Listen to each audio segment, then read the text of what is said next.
রাখবো, অত্যন্ত ইন্টারেস্টিং। স্ক্যানারে অভিষেক সাম্রাজ্য, মুখ্যমন্ত্রীর কড়া বার্তার পরেই একেবারে অ্যাকশনে পুরসভা। লিপস অ্যান্ড বাউন্সের একাধিক সম্পত্তিতে নোটিশ, 17টি সম্পত্তি নির্মাণে বেনিয়মের অভিযোগে পুরো নোটিশ। অভিষেক বন্দ্যোপাধ্যায় একা নন, অভিষেকের বাবা মায়ের নামেও পুরসভা নোটিশ দিয়েছে। লতা বন্দ্যোপাধ্যায়, অমিত বন্দ্যোপাধ্যায়ের নামে নোটিশ, নির্মাণে বেনিয়ম বলে অভিযোগ পুরসভার। আর এই নিয়েই কথা বলবো, আমার সঙ্গে রয়েছেন নিউজ 18 বাংলার এডিটর ইনপুট কমলিকা সেনগুপ্ত। কমলিকা, প্রথমেই যে বিষয়টা জানতে চাইবো যে এই নোটিশ কেন দেওয়া হলো, কেন বেআইনি, কি বলছে পুরসভা, এবং অভিষেক বন্দ্যোপাধ্যায় একা নন, তার মা বাবার নামেও নোটিশ, এটা কতটা গুরুত্বপূর্ণ? দেখো, 17টা এরকম সম্পত্তি রয়েছে, যে 17টা সম্পত্তিতে নোটিশ গেছে। আমাদের কাছে এই নোটিশের কপি আছে, প্রত্যেকটা নোটিশের কপি নিউজ 18 বাংলার কাছে আছে, এবং এখানে স্পষ্ট লেখা আছে, এটা যেরকম হরিশ মুখার্জি রোডে যে বাড়ি আছে, এই চিঠি লেখা হয়েছে লিপস অ্যান্ড বাউন্সের নামে, Leaps and Bounce private limited নামে এই নোটিশ গেছে। এবং এই নোটিশের মধ্যে সরাসরি লেখা আছে যে এখানে সরাসরি লেখা আছে to demolish the deviated unauthorized parts. That means অর্থাৎ যে আনঅথরাইজ পার্ট এই সম্পত্তির মধ্যে যেই জায়গাগুলো আনঅথরাইজডভাবে তৈরি করা হয়েছে, সেই সম্পত্তি সেই জায়গাগুলোকে ডেমলিশ করে ফেলতে হবে। যদি সেটা 7 দিনের মধ্যে ডেমলিশ না করে, বা যদি সেখানে কোনো কারণ না দেখানো হয় যে কেন এই ডেভিয়েশনটা হয়েছে, তাহলে আরও 7 দিন সময় নেওয়ার পর তারা নিজেরাই এটা ডেমলিশ করে দেবেন। এটা কোন অ্যাক্টের আন্ডারে হচ্ছে?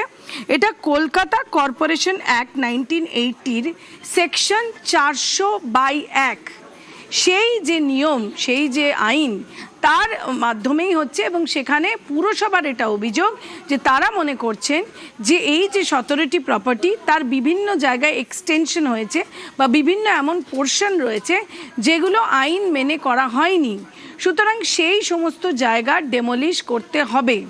যদি সেটা 7 দিনের মধ্যে ডেমলিশ না করে, তাহলে সেই জায়গায় কারণ দেখাতে হবে।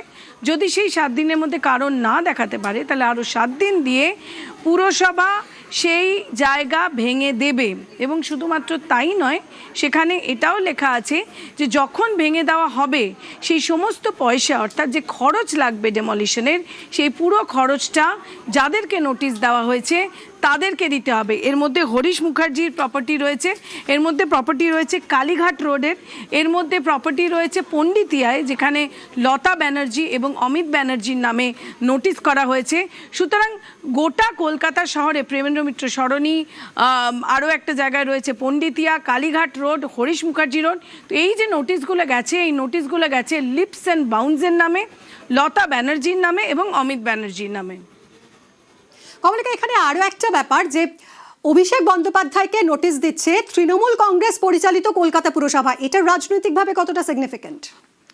দেখো, এই যে পুরসভার যে কাজকর্ম, অবভিয়াসলি এখনও পুরসভার যে ক্ষমতা, সেই ক্ষমতায় তৃণমূল কংগ্রেস আছে, কিন্তু পুরসভার যে সমস্ত অফিসাররা রয়েছে তারা মনে করছে যে এই বিভিন্ন জায়গায় বিভিন্ন রকম প্রপার্টি, যে সেই প্রপার্টিগুলো যে আইন, সে আইন মেনে করা হয়নি।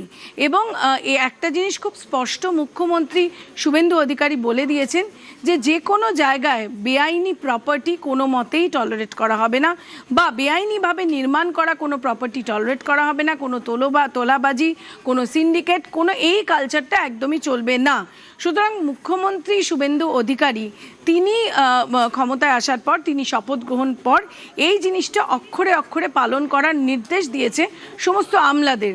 এবং সেখান থেকে দাঁড়িয়েই যেটা জানা যাচ্ছে, এই যে 17টা নোটিশ যেটা আমাদের হাতে আছে, যেখানে হরিশ মুখার্জি আছে, কালীঘাট রোড আছে, এই সমস্ত নোটিশগুলো তার পরিপ্রেক্ষিতে আমলারা খতিয়ে দেখেছেন। এবং পুরসভার অভিযোগ, তারা মনে করছে যে এই সমস্ত যে এক্সটেনশন হয়েছে, সেটা ডেভিয়েশন ফ্রম দ্য নর্মাল ল। কমলিকার সঙ্গে থাকো।